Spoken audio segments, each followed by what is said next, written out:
All right, so I got this question on Instagram asking me, basically just said I'd be curious to hear your take on what exercises work well with density sets and what exercises wouldn't work well with density sets. Obviously, some exercises are just like more convenient with certain like loading prescriptions, set rep protocols, density sets, giant sets. Some exercises work better with certain protocols. So my answer to this is that I think any sort of upper body weight exercise works really well with density sets. Because remember, density sets, the goal of a density set is to improve training density. It's kind of like improving work capacity. You're trying to get as much quality work done in a given amount of time.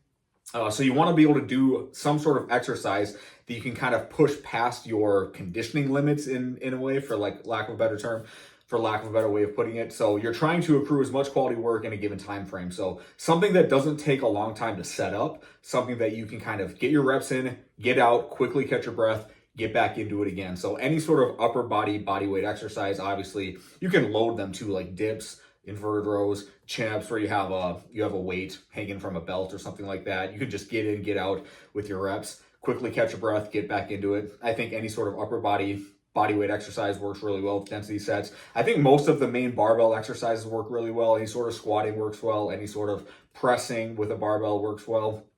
I kind of hesitate to say any sort of like hinging or ground-based pulling, because if you're trying to get in and out of like a deadlift or a deficit deadlift, a snatch grip deadlift, RDLs even, stiff leg deadlifts, you kind of could fuck up your lower back if you don't treat it the right way and you kind of try to go a little bit too fast. You're trying to pull from the ground under fatigue.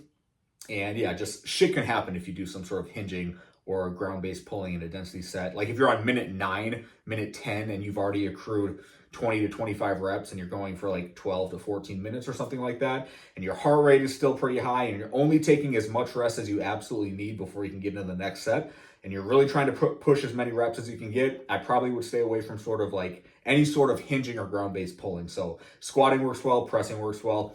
I really like pendlay rows. I think pendlay rows work really well. Other exercises I would probably stay away from is unilateral upper body exercises, just because if you're doing like a dumbbell bench press and you're alternating, I don't know, just alternating arms kind of doesn't seem like a very good idea to me. Or if you're just doing single arm at a time, you got to do like 5 reps, switch hands, 5 reps. It's kind of hard to like keep track of how many you actually did per side.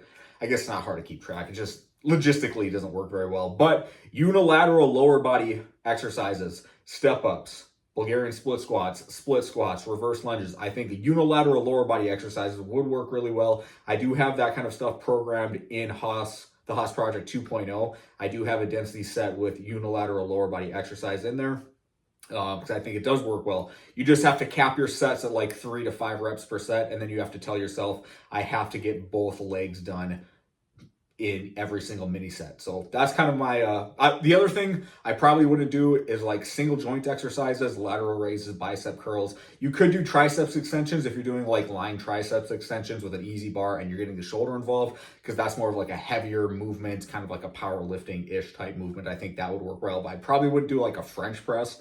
Would do bicep curls, lateral raises, any sort of single joint stuff I probably would stay away from. Giant sets would work better for exercises like that than a density set, because you're really not going to get your heart rate up very much with like single joint exercises. So that's part of the protocol with a density set, or kind of part of the goal of a density set, is to get your heart rate to spike, come back down quickly, spike again, and just stay moving. So that's my answer. I think I don't really have much more to say than that. Squatting works well, pressing works well, pendlay rows, inverted rows. Probably wouldn't do dumbbell rows if you're doing one arm at a time. Like I said, unilateral upper body doesn't work very well. Any sort of upper body weight exercise works well, and then unilateral. I probably wouldn't do any sort of single leg hinging either, even though it's a little bit lighter and you're not going to like hurt yourself. It doesn't seem like a very good idea. It doesn't seem very logistically convenient to do so. So that's my answer. Real quick before I let you go, guys, reminder, Barbell Apparel is having this September sale right now. Any order of $99 gets you a free hoodie. Take advantage of it. I'll shut my mouth after that. Thanks for watching. See you next video.